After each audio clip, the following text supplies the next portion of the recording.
Bom dia a todos. É até emocionante, faz tempo que eu não pisava mais na igreja. Acho que desde esse fechamento agora de janeiro. E é muito bom poder estar de volta à casa do Senhor depois de tanto tempo. E ainda para tratar de um tema importante e um tema que nos dá a segurança de que tudo que nós estamos a passar está sob o controle do nosso Pai. Isso porque Ele firmou conosco um pacto, uma aliança, e essa aliança foi sendo reforçada no tempo, e chega então a aliança firmada no Sinai. Então, para dar início à lição, peraí, que eu estou tentando avançar aqui, mas não está. Tá. Eu vou fazer a leitura do verso áureo. Vocês viram o que fiz aos egípcios e como levei vocês sobre asas de águia e os trouxe para perto de mim. Esse texto está no livro de Êxodo 19:4. E ao ler então esse capítulo e a ênfase que foi dada na lição, eu acabei por trazer um texto que eu achei interessante a respeito das águias. Não tinha como a gente não aprofundar um pouco essa história de como funciona a criação dos filhos por uma águia. E achei um texto de um pesquisador que diz que antes desse processo que a águia faz com os seus filhotes de tentativa e erro até que eles consigam voar, a águia fêmea diligentemente escolhe o macho com quem ela vai acasalar. E ela faz isso da seguinte maneira: ela se dirige a mais ou menos 3.000 metros de altitude e pega um pedaço de pau. E então ela joga o pedaço de pau no chão, de modo que os machos vão buscar esse pedaço de pau. Ela faz isso diligentemente até chegar aos 150 metros. Muitos machos vão ficando pelo caminho e desistem de pegar o pau, acham que não há sentido naquilo e vão embora. E então ficam o macho que ela escolhe como parceiro, que é aquele macho que aos 150 metros consegue buscar o pau. E ela faz isso, não é por acaso, ela faz isso porque ela sabe que depois que os filhotes nascerem, tanto ela quanto o macho vão ter que estar atentos, porque no processo de fazer com que a águia filhote aprenda a voar, ela sabe que alguns filhotes vão cair. Na verdade, todos os filhotes vão cair. E que então o macho e a fêmea, mas também o macho, tem que estar prontos para buscar esse filhote e trazê-los de volta, sob pena de perder o seu filhote e ele vir a perecer. E aí, o pai responsável sabe que seus filhotes são frágeis e que precisarão de toda a sua ajuda. Portanto, certifica-se de estar sempre presente para proteger a sua família. E a gente vê na natureza o reflexo do que é o nosso Pai Celestial. Porque Deus conhece a nossa fraqueza e a nossa fragilidade. E Deus sempre se coloca presente para proteger os seus filhos. E nunca, em hipótese nenhuma, um filho vai se estatelar no chão. Porque Deus sempre vai estar lá para colocá-lo, para se colocar abaixo dele e poder levantá-lo e devolvê-lo para o ninho em segurança. Para que então esse filho amado, ele faça o seu processo, o processo de desenvolvimento, que é um processo natural e inerente a todo ser humano. Basta que ele queira estar perto do Pai e ele vai conseguir encontrar o caminho para desenvolver-se na sua fé e traçar o seu próprio caminho depois como um adulto, porque também Deus sabe que ele não vai poder estar a carregar, como a águia também sabia que não vai poder estar a carregar os filhotes no colo para sempre. Chega um momento em que esses filhotes têm que começar, então, a fazer o seu voo solo. E é curioso também, porque nesse momento, a águia fêmea busca o peixe na água e leva para se alimentar nas alturas onde está o ninho. O ninho já foi destruído praticamente todo, ficam só alguns gravetos. E os filhotes, ao olhar a águia, às vezes começam a não perceber, porque estão famintos, E a águia começa a comer a alguns metros de distância dos filhotes, a águia fêmea.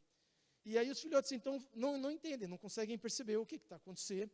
Minha mãe e meu pai sempre cuidaram de mim, e agora não cuidam mais. Mas, na verdade, é aquela ideia que a águia, os adultos, as águias macho e fêmea têm, e de que chegou a hora deles se desgarrarem, eles não podem mais depender dos pais. Eles têm que caminhar com as pernas deles. E aí, então, vem o processo de que o filhote, ao tentar caminhar para buscar o peixe, porque ele está faminto, ele despenca do ninho e vai abaixo. Então, a águia fêmea e a águia macho alternam entre si para protegê-lo. E é interessante que, às vezes, na nossa caminhada espiritual, a gente pode pensar, parece que Deus me abandonou, parece que Deus não está comigo. E nesse momento, provavelmente, é quando Deus está a nos suportar nas costas dele e a nos levantar. Nós aqui não percebemos. E ele faz isso por quê? Porque nós temos que perceber que ele está para nos ajudar, mas a caminhada é nossa. A caminhada é individual, é de cada um. E a construção do nosso processo de desenvolvimento espiritual, ele vai se dar por meio das quedas e de podermos depois levantar. Então, o verso áureo trouxe uma informação atrelada à natureza. O manual do Trimensário trabalha isso muito bem. E eu achei por bem ler a história de como era isso, com um pouco mais de profundidade. E deu para se tirar aí uma parte introdutória espetacular do que é a ação de Deus para cima de nós e um reflexo disso na própria natureza. Prova de que Deus não faz nada por acaso.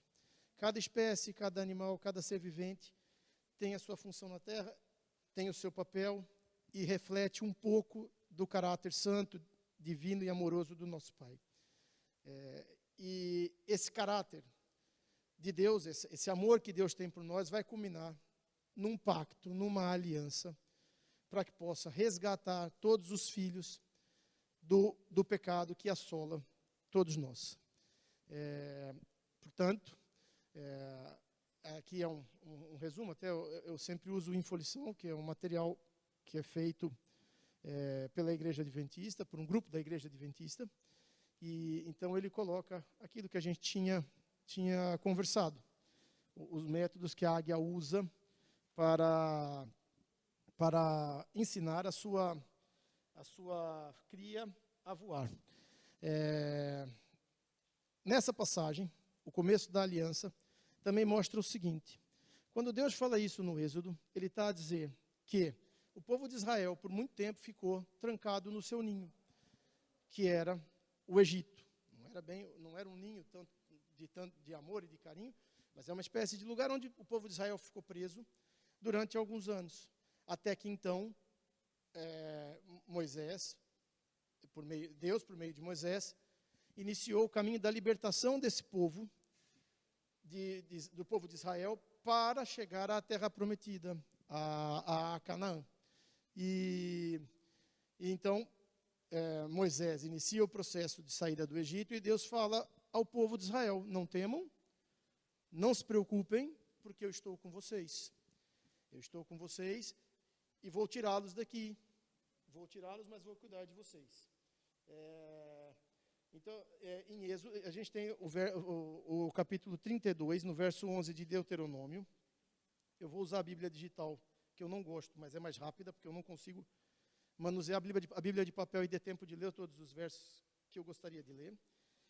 Mas no Deuteronômio, no capítulo 32, verso 11, Deus volta a fazer alusão à águia e fala: como a águia desperta a sua ninhada, move-se sobre os seus filhos, estende as suas asas, toma-os e os leva sobre as suas asas. Ou seja, a saída do Êxodo era o despertar de um povo para o que estaria por vir. Chegou um momento em que Deus fala: agora esse povo tem que caminhar, esse povo precisa se libertar, e esse povo tem que passar a agir de acordo com aquilo que nós pactuamos, aquilo que nós tratamos como aliança. E então, Deus faz com que esse povo avance, e por trás da saída do povo do Egito, então, Deus prepara todo um sistema que protege toda essa nação até chegar ao objetivo proposto. E aí, então, duas ilustrações passam a descrever a maneira pela qual o Senhor levou o povo de Israel do Egito para o Sinai. Deus levou esse povo sob as suas asas, da mesma maneira que um pai carrega seus filhos nos braços. Na figura da águia e do pai, percebe-se a preocupação de Deus em conduzir as pessoas à plena maturidade. E essa é uma questão importante. Muitas vezes, o cristão, ele está a esperar alguma coisa. E parece-me, na mensagem do Êxodo e na história do povo de Israel, que nada vai acontecer sem a ação desse povo santo. É importantíssimo que o cristão passe para um processo de ação.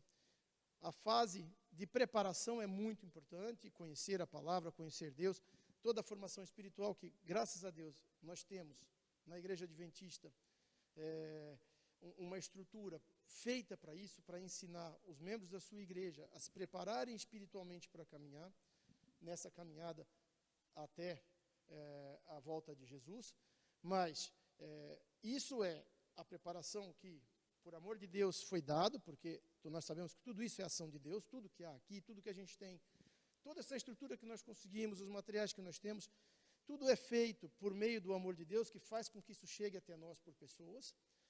Mas, apesar de termos tudo isso, chega um momento em que nós temos que atingir a maturidade espiritual. E nós temos que caminhar. E isso passa por se fazer um processo de ser um cristão mais ativo. É mais ou menos a ideia que nós temos hoje do discipulado 3D, que chama os membros à ação, chama os membros à obra, chama os membros a agirem e buscarem atingir a sua plena maturidade. Nós temos, então, na segunda-feira, o padrão da salvação. Eu marquei aqui no meu trimensário, achei importante destacar, e vou ler. A libertação de Israel da escravidão egípcia e o livramento de Noé e da sua família do dilúvio são os dois eventos salvíficos proeminentes nos escritos de Moisés. Ambos fornecem perspectivas sobre a ciência da salvação. Mas é o evento do Êxodo, em particular, que fornece o padrão básico. Ora, quando nós vimos a história do dilúvio e a história a libertação de Israel da escravidão do Egito, nós temos aí dois processos. Em Noé, Deus quase resolve extinguir a humanidade. Se ele não tivesse encontrado Noé, provavelmente nós não estaríamos agora a conhecer o plano da salvação. A gente pode dizer, a gente falou isso na lição, quando a gente estava a passar a lição na classe 1, a lição anterior em Noé, que, acho que a humanidade chegou num ponto tão complicado que Deus quase desistiu do homem. Quase parece que quando a gente vai lendo a história, parece que Deus arrependeu-se de ter criado o ser humano. E isso é complicado para a gente pensar e olhar, porque como um Deus de amor, um Deus criador, desiste da tua criatura. Então a gente pode perceber, nós podemos perceber a que ponto chegou a humanidade. E a gente conhece as histórias. E as histórias realmente são histórias de uma humanidade perdida, completamente perdida. Mas Deus achou graça em Noé e decidiu fazer aquilo que era inerente a um Deus criador: salvar Noé e, por consequência, salvar a humanidade. Nessa aliança primeira, quando surge o arco-íris e Deus fala que jamais extinguirá a humanidade pela água, e que não vai mais fazer isso, Deus fala o quê? Claramente: Noé, partir de hoje você está salvo. E a humanidade está salva. Ou seja, a mensagem que é dada para nós, por meio dessa passagem de Noé, é que Deus tem para nós um plano de salvação. Ainda que tudo pareça perdido, ainda que a humanidade tenha chegado ao ponto mais baixo da sua história, o que eu acredito que possa ser possível acontecer, apesar da gente saber que Sodoma, Gomorra e tudo aquilo que a gente via lá atrás era algo complicado, e parecia que não ia mais se repetir, mas parece que a humanidade caminha para esses atos, que são atos chocantes, novamente, e paulatinamente isso vem acontecendo. Guerras, miséria, fome, pestes, e a humanidade, ao invés de aprender com as coisas, parece que acaba por se afundar ainda mais, ao invés de crescer e evoluir, perceber que nada tem sentido sem um Criador, absolutamente nada tem sentido sem um Criador. Então, nós sabemos que não precisamos nos preocupar, porque Deus já falou para Noé: eu garanto a vocês a salvação está garantida. Isso é fantástico, principalmente nos dias de hoje de muita provação. Sabemos que a salvação está garantida. Agora, quando Deus promete retirar o povo de Israel do Egito, ali é o começo da história bíblica, que aí tem uma cronologia toda, ali Deus está a nos ensinar como seguir este plano de salvação. Como chegar lá? Porque primeiro ele falou para Noé: eu vou salvar, tá, mas e daí como você vai salvar? O que eu faço? Qual é o meu papel nessa aliança?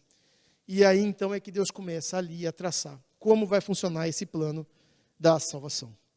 Qual vai ser o papel do povo de Israel no processo de salvação.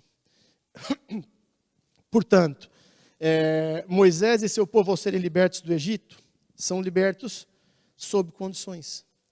Não condições impostas, arbitrárias, autoritárias, mas sob condição de serem obedientes a algo que antes não existia.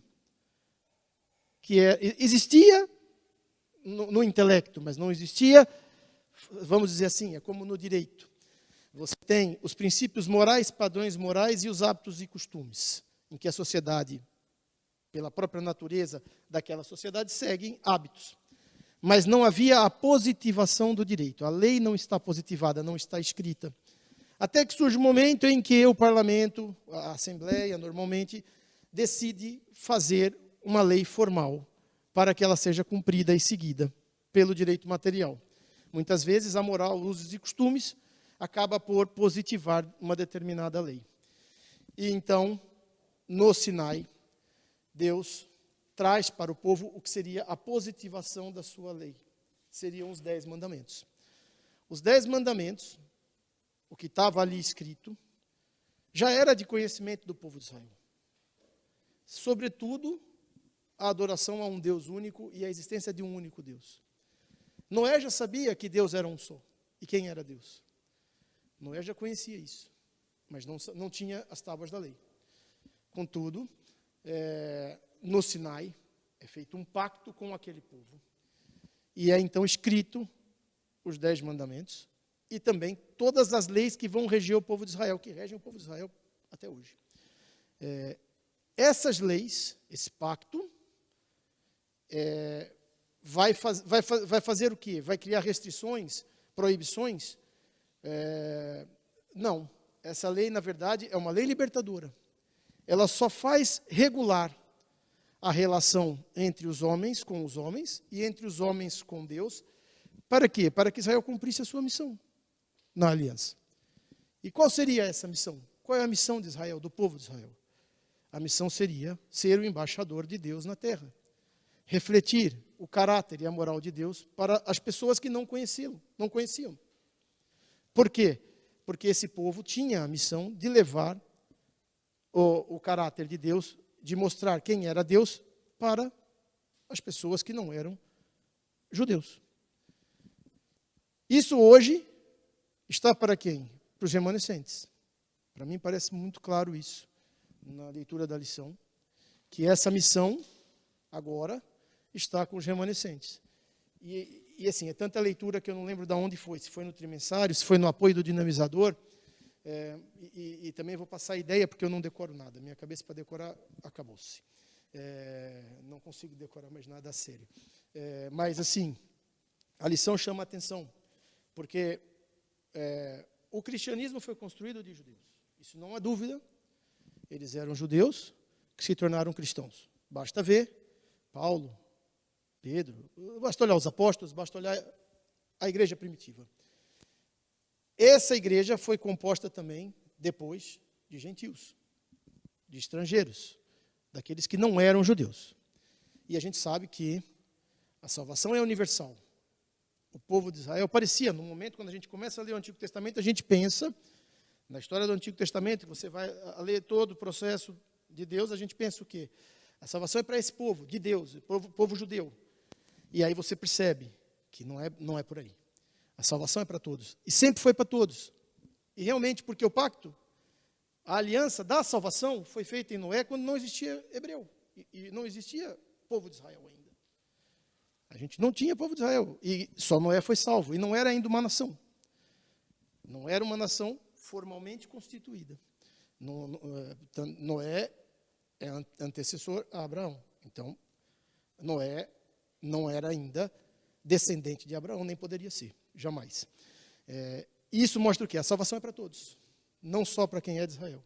Mas num dado momento, quando você vai lendo principalmente o Antigo Testamento, parece que a salvação é para os judeus, porque a gente sabe que não é.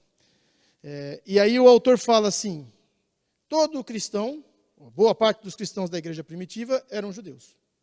Isso é fato, realmente não dá para questionar. Agregam-se outros, mas eram judeus. Só que, ele fala assim, os judeus de hoje negam Cristo como Messias, como Salvador. Eles não aceitam Cristo como o Messias. E eles falam, como podemos excluir da salvação um povo todo que foi escolhido por Deus para representá-lo na terra? E aí ele deixa as reticências para se pensar. A dimensão da salvação e a sua universalidade é tão grande que até para aqueles que negam Jesus como Messias, há um caminho para se chegar à salvação.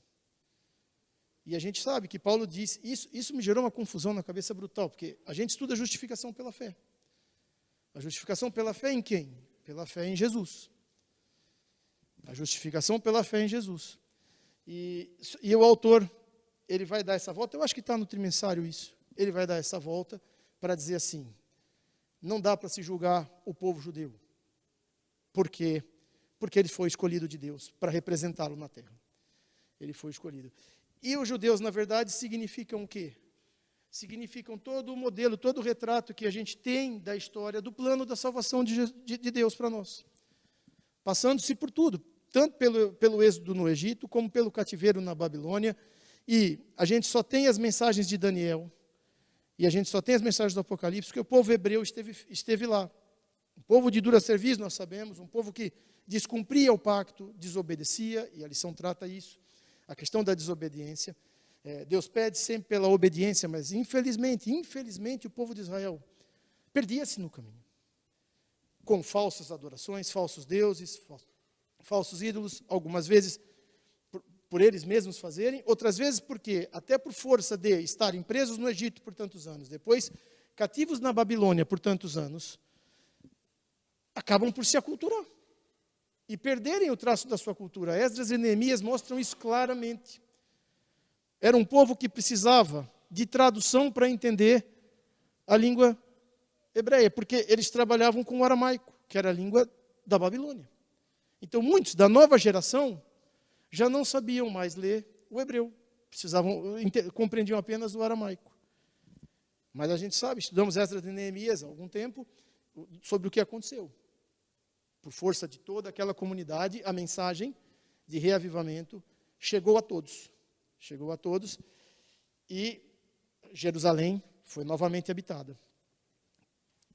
Ou seja, essa história começa no Êxodo e vai terminar onde? Vai terminar no Apocalipse. Ela vai terminar no Apocalipse. E Deus dá para nós o caminhar do plano da salvação, em passos dentro da palavra. Por isso o estudo da palavra é tão importante.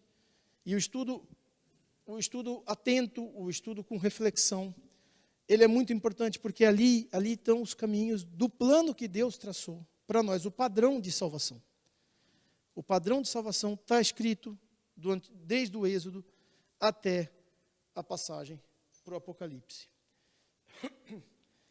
Na terça-feira, vem então... Claro. Peço desculpa. Tem microfone, não? Só por uma coisa, eu não me atentei. Olha, eu nunca fiz com a igreja voltando a funcionar. Eu sempre fiz sozinho. E não estou dando a palavra a ninguém, porque a gente nunca dava a palavra a ninguém. Então, quem quiser falar, peço desculpa. Mas é só me interromper, porque agora que eu estou a me atentar aqui, nós estamos numa escola normal. Este padrão da salvação é bem exemplificado por esta imagem que nós temos aqui na lição de segunda-feira, do parente redentor. Não é? Sem fazer nada, aquele parente que era tomado como escravo por alguém, era depois resgatado por um parente, apenas pelos laços de amor, pelos laços de familiares que existiam. Assim Deus também agiu com o seu povo e age connosco. Não temos que fazer nada. Deus não está à espera que façamos alguma coisa, está à espera apenas que aceitemos o seu plano de salvação. Ele age como este parente redentor, por amor. E depois, então, dá-nos as normas, dá-nos as leis. Foi assim com o povo de Israel. O povo de Israel aceitou sair do Egito, aceitou a libertação e depois, então, vieram as leis para que o povo pudesse ir por aquele caminho, tendo normas, tendo conselhos, para poder continuar naquele caminho e não voltar à escravatura. Exato. Eu vou aproveitar essa passagem e vou ler o texto que eu ia ler depois, mas já vamos ler agora, que é o Êxodo capítulo 6, verso 6, que diz respeito a essa passagem, que eu acho bastante importante, que está na lição. Portanto, diz aos filhos de Israel: eu sou o Senhor, e vos tirarei de debaixo das cargas dos egípcios, e vos livrarei da servidão, e vos resgatarei com o braço estendido e com grandes juízos. Israel precisou ter fé. Precisou ter fé em quem? Fé em Deus. Ainda não havia Jesus Cristo, mas havia Deus. Israel precisou ter fé em Deus. Isso já é o sinal de se justificar pela fé. Israel não fez nada, não fez obra nenhuma. Apenas ouviu o chamado de Deus e acreditou. Dali para frente, por ter fé e acreditar, pelo fato de ter fé e acreditar, eles começaram a contemplar obras. Sair do Egito, caminhar, atravessar o Mar Vermelho, passarem 40 anos no deserto colhendo maná e se alimentando pelo alimento que Deus dava a eles, adorar apenas a Deus, e aí então vem as obras.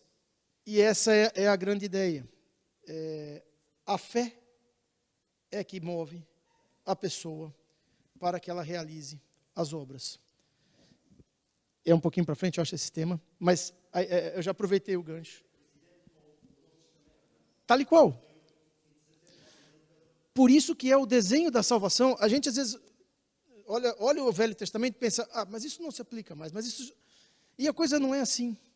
O Velho Testamento está a mostrar para nós, está a confirmar, a corroborar a chegada do Messias. Ele é feito para isso.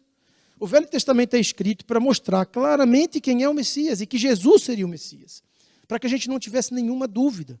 Por isso as genealogias, por isso a história do plano de salvação, por isso contar tantas histórias do povo de Israel, dos seus reis, nas crônicas, porque isso prepara-nos para saber quem é o Messias. Isso prepara-nos para entender que a salvação se dá por meio da graça e da justificação pela fé.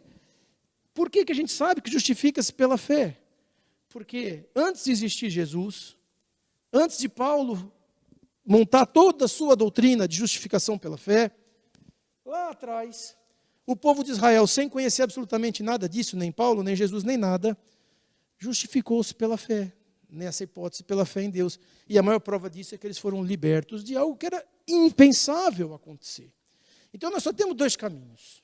Ou nós negamos a história e dizemos que não houve êxodo, e falamos isso é uma criação mitológica, ou nós confirmamos a história, sabemos que aquilo aconteceu, porque existem vários achados arqueológicos que provam a existência do Egito, da época dos hebreus presos, e não tem outra hipótese, é entender e acreditar que, para passarem o Mar Vermelho, só com a mão de Deus, da forma como passaram.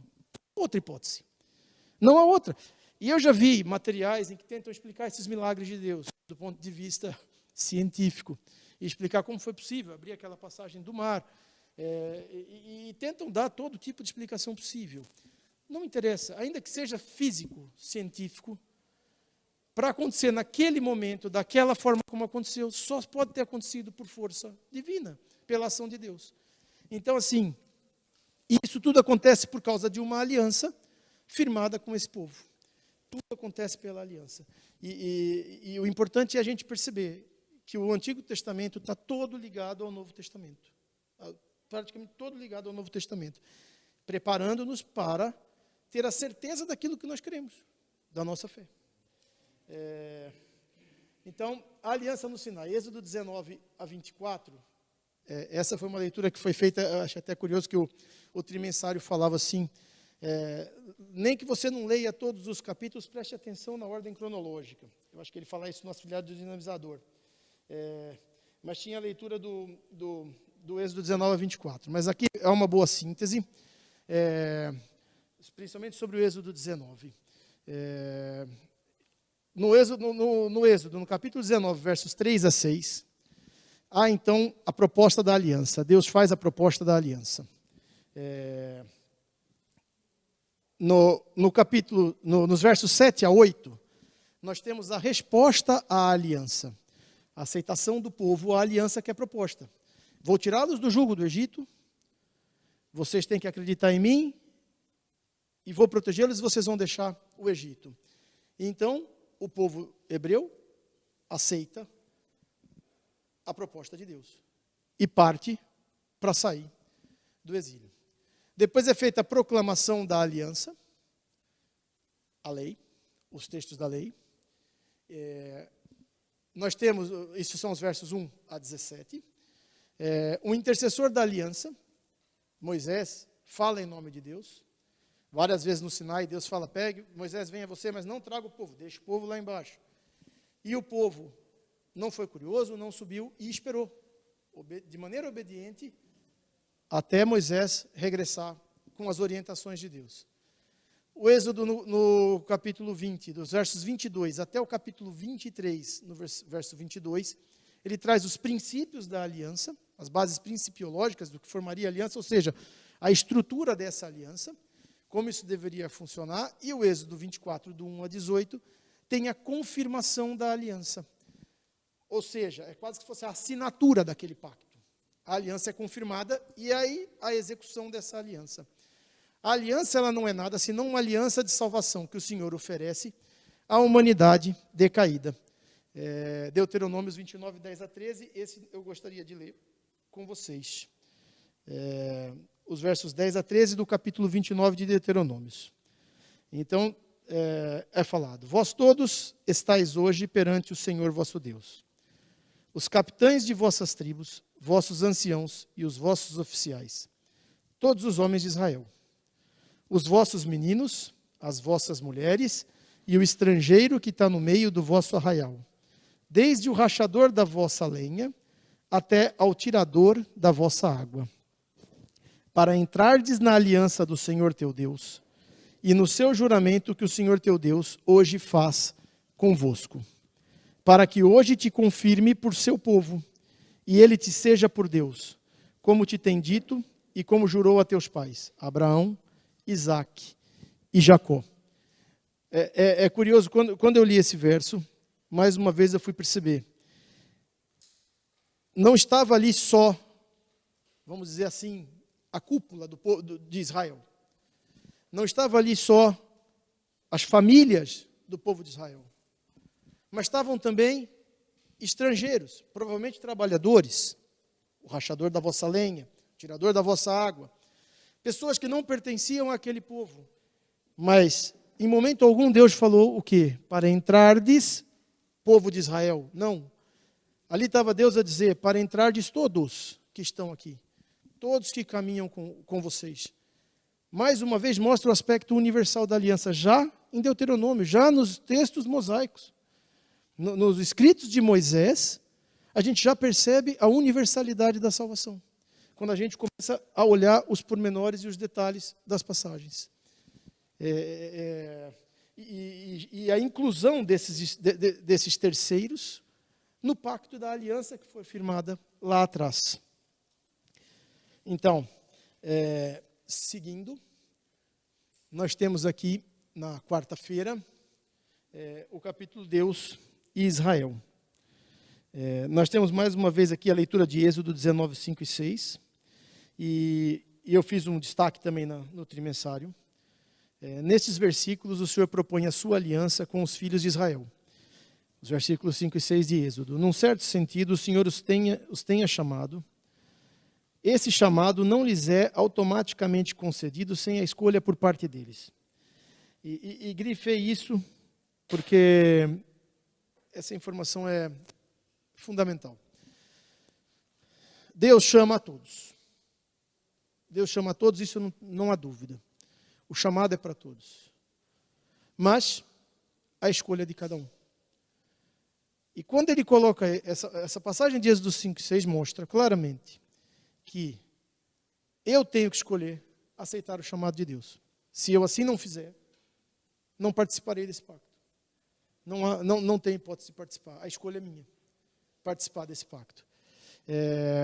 Portanto, Deus ele apresenta 3 elementos centrais que são revelados quando ele se dirige ao antigo Israel.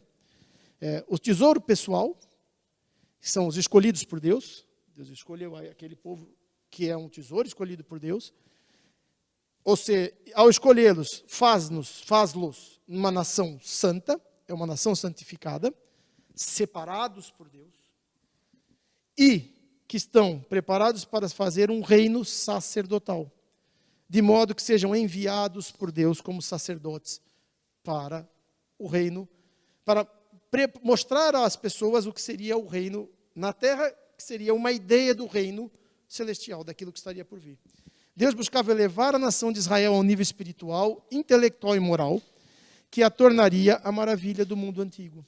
E se o povo de Israel tivesse sido obediente e entendido a mensagem, e não fosse um povo de dura serviço, um povo que de vez em quando desobedecia e perdia-se no caminho, e tivesse seguido a palavra, uma sociedade que fosse moldada por meio das leis que foram dadas por Deus, seria uma sociedade perfeita, dentro de um padrão humano, obviamente. Porque não há perfeição na terra em homens, mas há a busca dessa perfeição. Mas teria sido um espelho e uma imagem perfeita do caráter de Deus, como Deus pretendia. O tempo está a acabar. Não consigo ler os textos bíblicos de jeito nenhum, porque não dá tempo, mas vamos lá. Na quinta-feira, então, nós temos as promessas, promessas e promessas, e promessas e promessas. Israel buscou a justiça em sua obediência à lei, não a justiça de Deus. O povo não entendeu que a graça é de Cristo, fonte da salvação. O sangue de Cristo é o meio de salvação. A fé em Cristo é o método da salvação. E a obediência a Cristo é fruto da salvação. Se a fé e as obras de Cristo é o dom da salvação para alguém, o Criador estaria em obrigação para com a criatura, o que nunca vai acontecer. Deus não está obrigado por nós. Nós é que temos que nos sujeitar a Deus. Eis aqui uma oportunidade para a falsificação ser aceita como verdade. Isso é óbvio. Porque nós não somos merecedores da salvação e da graça. Nós não somos. Não temos condições de, por nós, limparmos-nos dos pecados. Então, Deus mandou seu Filho para fazer isso por nós. Deus mandou Jesus Cristo para a terra. E a cruz do Calvário é o ápice de tudo. Quando Cristo morreu na cruz, pelo sangue do Cordeiro, todos os pecados foram lavados.